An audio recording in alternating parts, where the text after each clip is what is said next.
mooy benn ko ponku waaye itam ñett ponku sax signaté rek Ousmane Sonko présidentiel 2024 ak conseil Kassxol bi alors Arfan ñoo ko déggandoo en tout cas docteur Diallo jàpp na ni Pastef mënta am bañ a am li nga xam ne que moo di candidat jamono ji ngay jàpp ni wàllu candidature da nga ko daal di tegee na la lijjanti libération bu Ousmane Sonko nekkagul li nga xam ne que moo di l'ordre du jour exactement. Alors tey jii docteur Diallo mu daal nekk une voix officielle c'est-à-dire mooy vice-président bu Pastef mu daal jàpp ni ñoom seenu yéene mooy élection yi bañ ko reporter ak lépp lu mën a am élection day am exactement jàpp nga ni kenn war na mën a incarner li nga xam ne que moo di le plan B bu Pastef waaye dem Guy Marius Sagna mu daal jàpp ni instant bi question bi nag mooy sàkku si libération bu Ousmane Sonko et pas d'autres. Alors loolu moom docteur Diallo c'est normal moom mu wax ni que mën na am plan B parce que un parti comme Pastef man je crois que Pastef du daanu ci même piège que PDS en 2019 boom bu ñu ngoyee ci Karim Wade ni que Karim Wade mooy seen candidat jusqu'à ce que ñoom ñu retrouvé wu sans candidat. Maintenant Pastef on continue de dire Pastef un parti dont on a dit qu'on l'a déçu, ce qui veut dire que Pastef ba léegi existe. Pastef ça existe. Le parti Pastef existe. Mën nañ ko dissoudre ci papier mais le parti en tant que tel ci esprit nit ñi wala ci le cœur des gens le parti continue d'exister. Maintenant man je crois que ça c'est un piège hein. Man piège laa ko jàppee quand des gens disent que sans Ousmane Sonko on va chercher un plan B. Loolu c'est un piège. Il faut pas à ce que Pastef ñoom ñu daanu ci piège boobu. Si tu as un combat devant toi, non, bien sûr. Non, c'est-à-dire que eux, ils veulent leur faire croire. Dañ leen bëgg xamal ni que Ousmane Sonko ba léegi mënul nekk candidat. Alors que on sait nettement que ñu jàng droit yoo xamante bon waxuma les intellectuels malhonnêtes ay 1200 signatures yooyu yëpp ay blabla la c'est pas des intellectuels. Man je ne parle pas de ça. Man je parle des intellectuels yoo xamante dañuy wax dëgg te yàlla tax. Savent que Ousmane Sonko ba léegi kenn mënu ko exclure nekk candidature. Tu sais pourquoi? Ousmane Sonko n'a pas été condamné définitivement. Chaque jour ñu wax la ko ci plateau. Aucun jugement n'est définitif envers Ousmane Sonko. Jusqu'à présent il est présumé innocent. Des chefs d'inculpation yoo xamante ne mu ngi ci kawam ba léegi. Ba léegi il est présumé innocent. Maintenant pourquoi tu veux lui l'écarter pour amener un plan B? Pourquoi? Même la radiation bu ñu ne dañ ko radier ci les listes électorales mais ça c'est faux. On ne peut pas radier quelqu'un qui n'est pas condamné définitivement. Maintenant comment radier Ousmane Sonko? Qu'est-ce qu'il a fait? Et bonne notification de condamnation nga am envers la personne de Ousmane Sonko amul. Est-ce que yow Sénégalais mën nañ leen édifier ni ko Ousmane Sonko a été condamné actuellement à 10 ans de prison ferme wala à 20 ans wala à 5 ans bonne notification nga am envers Ousmane Sonko? Jëlal sa micro nga dem ci mbedd bi laaj askan Sénégal Ousmane Sonko tëj nañ ko waaw pour combien de temps nga déglu. Aucune personne au Sénégal n'est capable de te dire que Ousmane Sonko a été condamné définitivement pour 10 ans ou 5 ans. Vous voulez faire croire aux Sénégalais que Ousmane Sonko ne peut pas être candidat et aussi ne peut pas voter. C'est faux. Moi j'attends plus que des 1220 intellectuels ñu wax ci loo xamante ne aujourd'hui on est en train de fast tracker laa la wax des décisions pénales ou bien des fichiers électoraux yoo xamante ne aucun juge il y a les 7 sages.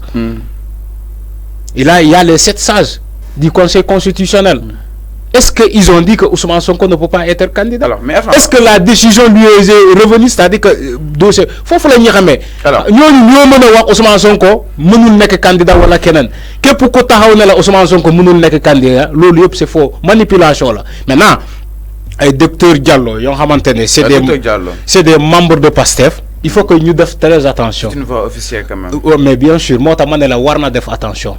War na def très attention am na des choses yoo xamante ne boo buñ la koy waxloo ci plateau en tant que membre de Pastef nga nekk voix officielle doo ko wax je m'adresse à lui singulièrement.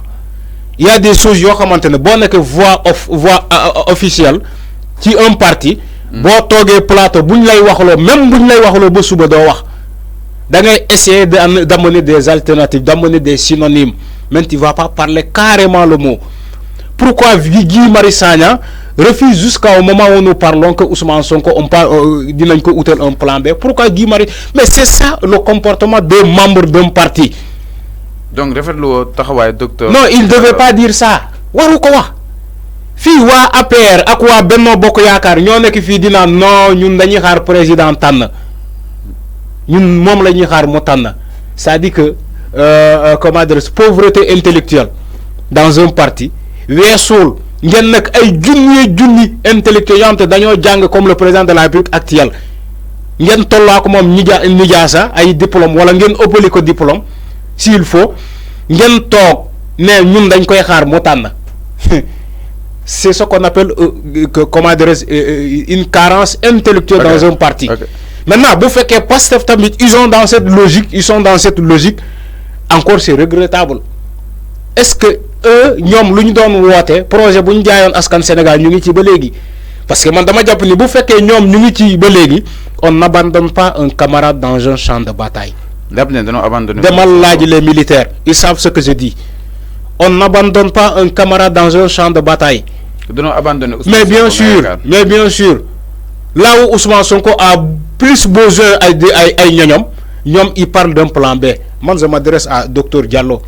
On n'abandonne pas un camarade dans un champ de bataille. Un camarade blessé fait tout pour l'amener. C'est ça un militaire, un vrai soldat, c'est comme ça. Maintenant, vous avez un soldat qui est actuellement blessé, Ousmane Sonko, vous voulez l'abandonner. Mais eux, même quand ils parlent d'un plan B actuellement, mais ce qui veut dire que c'est abandonner le soldat blessé Ousmane Sonko. Yo bo commencé di out ay plan B ci Ousmane Sonko mais da ngay permettre ñeneen ñoo xamanté ñom ñoko teunk accès wala ñom ñokoy fagagal ñu continuer diko fagagal parce que dañuy xam ni voilà légui tekketul dara ci parti wa parti ils ont tourné le visage vers un autre camarade. Il faut faire très attention pour ne pas tomber dans les pièges. C'est ce que je dis. C'est pas ça la politique. Mais PDS, ils savaient que Karim Wade n'allait pas venir en 2019. Lu tax ñuy continuer dina ñun suñu camarade suñu candidat Karim Wade, c'est ça la solidarité d'un parti. Bu ñu naree daanu na ñëpp daanandoo bu ñu naree yéeg na ñëpp yéegandoo loolu mooy parti. C'est ça des camarades, des frères. Maintenant si des frères ils ne sont pas rendus dans l'évidence. Non, c'est pas Sonko mënut a bokk. C'est pas dans l'évidence. C'est introduction. Maintenant, dis-moi. Passé doful ba li daloon PDS en 2019 diko dal. Mais loolu alors. Mais dis-moi en quoi faisant Ousmane. Non, c'est que déglu-moi dama ne. Dis-moi en quoi Ousmane Sonko du mënul bokk ci élection yi. Jox ma benn preuve. Dama bëgg nga ne ma lii moo tax du mën a bokk. Parce que dañ ko condamné et la condamnation est définitive. Wax ma loolu. Ma comprendre manela wa d'accord na mais Ousmane Sonko ak lo ko meunta waxal Ousmane Sonko n'a pas été condamné définitivement amul Sénégal ngay gis ko xamantene condamné wuñu ko définitivement wala def na appel ñu jël lolu yépp tégué ko né de côté jaay ko doolé. C'est ce qui se passe dans ce pays et des signatures de 1000 xawma combien taxaw dina nit ñi ils sont pas des intellectuels. Mais ce sont eux qui ne sont pas des intellectuels. Mais enfin, alors, nga gis ni instant bi ni japp na ni la question de l'heure da nga ko waroon accentuer ci libération Ousmane Sonko ak seen stratégie ak seen mais bien sûr actuellement. Mais sûrement ñu bari doon nañ wax que ni même au sein de Pastef am na ñoo xam ni ils ne désirent pas la candidature d'Ousmane Sonko. Au sein de Pastef ñi ñoy wax c'est des rumeurs pour jaxase wa Pastef. Mais tu n'as jamais entendu au plus grand jamais un membre de Pastef taxaw ci plateau de la. Mais loolu mooy manipulation bi. Vous dites ce que vous voulez dans ce parti. Képp ku taxaw ne la au sein de parti Pastef am na ñoo xamante dañuy ne Ousmane Sonko actuellement amuñu yaakaar ci candidat am ñu uti plan B dafa nekk di wax lu ko neex. C'est pour manipuler les gens, c'est pour me divertir ñu nekk ci waa Pastef moo tax ma ne la waa Pastef il faut pas à ce que ñu tombe ñu daanu ci piège boobu nit mënul toog si biti di liggante lu xew ci parti Pastef ñoom waa Pastef ñoo koy wax ci seen jéemal ñi ne d'accord lii moo am Pastef mais nit ñi lañ la ñuy toogee fële di commenter way même foofu ci biir Pastef am na ñoo xamante ne amul ñu yaakaar. Nous avons des échos. Non, des échos. Mais enfin, il y a des échos. Il n'y a pas des échos. Il y a des échos mensongers. Il y a des échos. Des échos mensongers.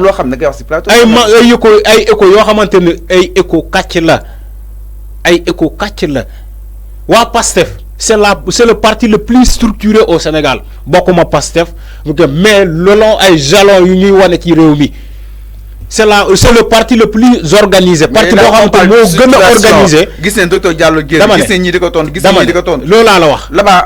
il y a une structuration. Mais est-ce que Dr Diallo au sein du parti Pastef Pastef aura son candidat. Mais c'est évident. Pastef aura son candidat. Pastef mais plan B alors. Pastef aura un plan B. Élection bini. Élection bini mënul am sans que parti Pastef mu baña am candidat. Quitte à ce que ñom ñu out plan B. Loolu la wax. Mais est-ce que dafa ne biir parti Pastef dafa am ño xamantene dañoo dem ba décourager ci candidature Ousmane Sonko ñuy out plan B waxul loolu. Ñi ñokoy wax loolu. Il n'a jamais dit ça. Des échos dont écho yo xamantene mom ngay wax. Pastef agit son plan B. Mais loolu la wax. Présidentielle 2024. Loolu la wax. Est-ce que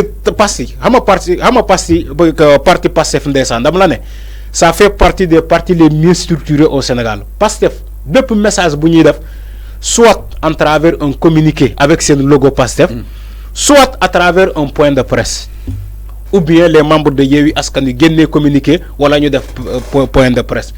Parti Pastef noonu la yàgg a mel. Le parti ne fonctionne pas sur des échos. Il y a des échos mensongers et une manipulation. Dafa lalu ci manipulation dong la.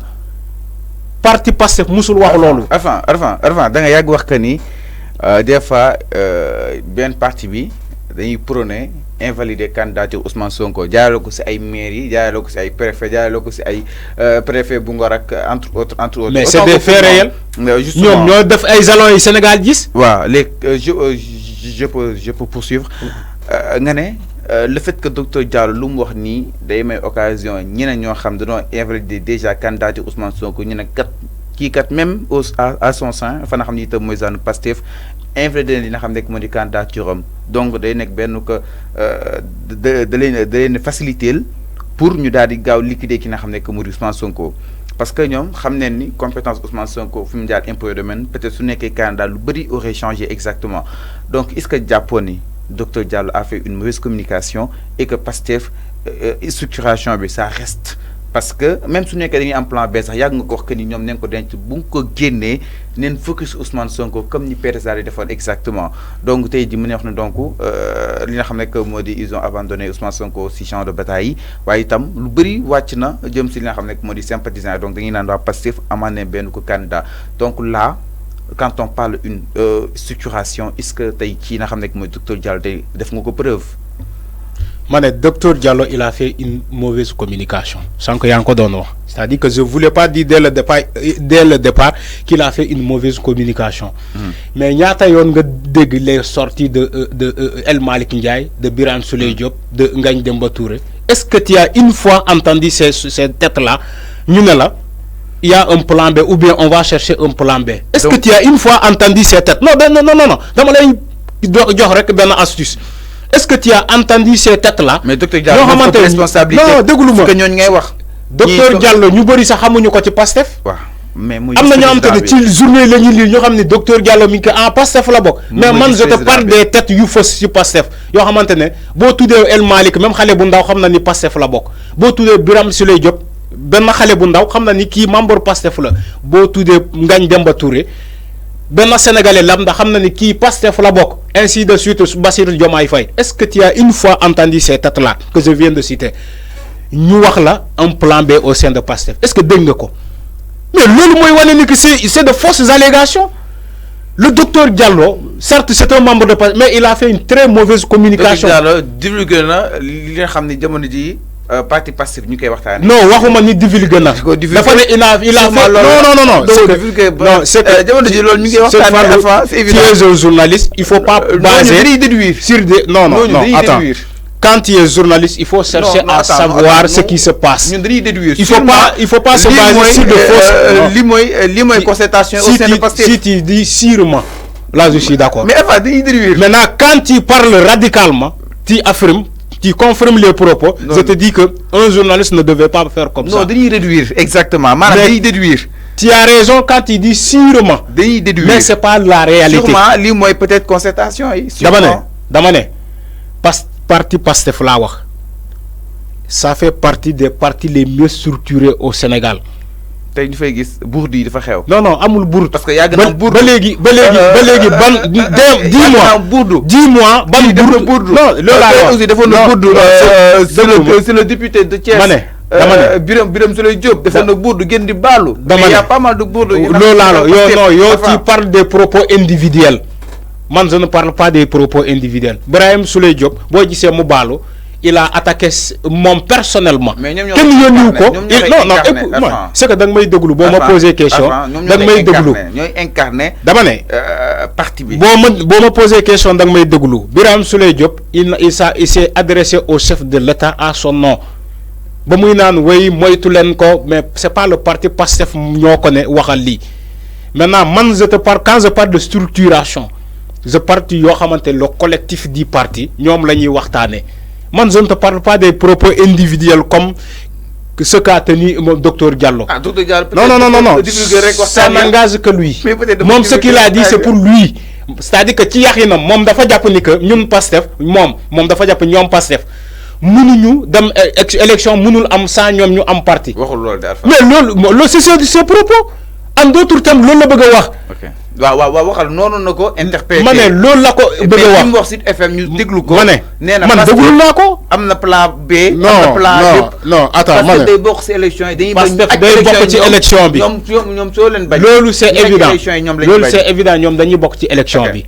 ok même bu fekkee ñoom man selon moom lu mu interprété dafa jàpp ni que même au cas où bu ñu demee ba recaler leur candidat parce que moom la ñuy investir Ousmane Sonko. buñ démé ba recaler Ousmane Sonko ñom dañuy outil un plan B mom lu analyse bobu la bëgg def. Maintenant man je te parle du collectif du parti Pastef dégo ces têtes là te prononcer un plan B lu melni mom docteur Diallo mo xey kérok mu prononcer un plan B mota mané la c'est une communication bo xamantene wa parti Pastef yónneewuñu ko. mais est-ce que réeroo nañu. non dafa yow tamit da nga waxtaanee sa xel rek. non mais yow tamit waxuma ndax réeroo nañu wala réeroowuñu mën nañu réeroo wala mën nañu bañ a réeroo mais dans ce cas on attend à ce que Pastef ñu wëy dëggal lu mu wax wala ñu weddi lu mu wax dans les jours à venir sinon nit ñi dañuy jàpp ni que docteur Diallo lu mu wax c'est ça la réalité man loolu laa wax. Maintenant, quand je te parle de Pastef de structuration bo xamantene ñom bu ñuy wax soit un communiqué bo xamantene dañ koy signer avec leur logo ou bien ñu organiser un point de presse pour jël une décision pour xamal sénégalais la décision mais ba légui tollooguñu ci décision bobu man waxuma la ni Pastef mënul am un plan B je l'ai pas dit parce que tamit bu féké ñom xam man yàgg naa la fii ne Pastef ne va pas tomber dans le même piège que PDS. même su ko amee sax moom na ko nëbb ba Sonko. mais loolu laa la wax est-ce que c'est docteur Diallo qui doit prononcer qui se prononcer quand même foofu laay wax ni il a fait une mauvaise communication. mais est-ce que jotul ñu jéem a familiariser. xam nga yow da nga ne de Pastef da nga ne est-ce que jotul. ñu familiariser le plan B ak les Sénégalais. non Sénégalais yi miin plan B bi. c'est pas familiariser Sëñ Fallou parti Pastef. Même si nous avons le cadet à 24 heures des élections, nous avons qui est le candidat, les Sénégalais disent qu'on vote. Tu sais pourquoi? Tu sais pourquoi? Moi, je vais rejoindre ce qu'a dit Siré. Parce que philosophie là, ils ont réussi à ancrer cette philosophie ci bop nit ñi. Da ngay dem yow sank ci lire nga fi ci yene ka kan moko bind la sonkorisation expression bo xamantene voilà ñom ñoko fabriqué xawma ndax si ça colle bien ou pas mais partout où tu vas dans les endroits publics en tout cas tu entends Sonko les gens scandent le nom de Sonko quand Sonko dina la jox deuxième fois bobu ben la ñaar les élections législatives, Sonko était tête de liste, non, de la première liste de Yewwi Askan Wi. Ils ont annulé la première liste. Yewwi Askan Wi a fonctionné avec la deuxième liste, n'est-ce pas? Mais Sonko, qui fait pour Fumoudiar, qui département, ou la commune, mais les gens ils ont voté massivement pour la personne.